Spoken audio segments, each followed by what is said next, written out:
Joriy yilning 7-dekabr kuni soat 23:00 atrofida Surxondaryo viloyatining Jarqo'rg'on tumanida istiqomat qiluvchi hali voyaga yetmagan yigit otasining Cobalt rusumli avtomashinasini uydan olib chiqib, harakatlanayotgan vaqtida uning yo'ldan qarama-qarshi yo'nalishda kelayotgan Nexia rusumli avtomashina bilan to'qnashgan.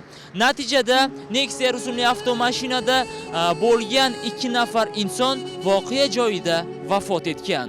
Men jiyanim, akamning o'g'li, 16 yoshda. Kechqurun dadasi uxlayotgan payti mashina haydab chiqib ketgan soat 9:30-10lar chamasida. Mingchinor mahallasida katta podyon bor, shu yoqdan burib qaytishda yo'l harakatini yo'qotib qo'yib, avariya holatini keltirgan.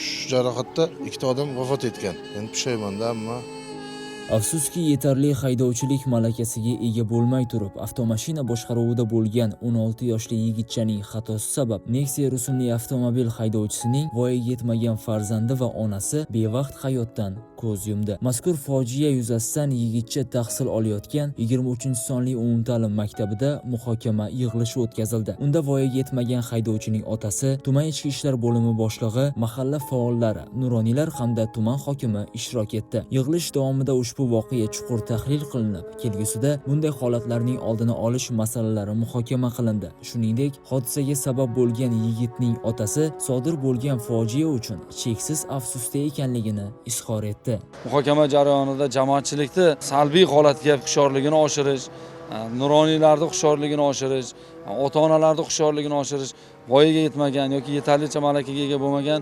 farzandlarini nafaqat yo'llarda nazoratsiz qoldirish. Mana hozir transport vositasini boshqarib, yo'l transport hodisasini sodir etganligi bu biz uchun, shu tuman ahli uchun juda ayanchli, qayg'uli holat ekanligini tushuntirish.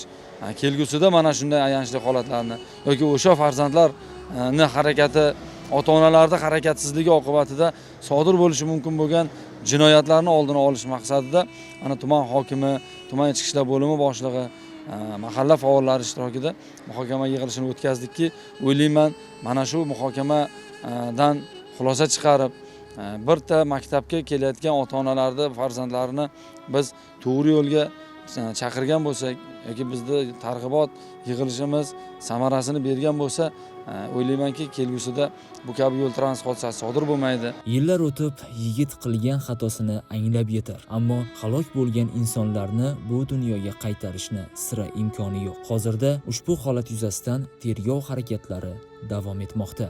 Abror Mamarahimov, Sanjar Panjiyev, Tafsilot informatsion dasturi uchun ishonch.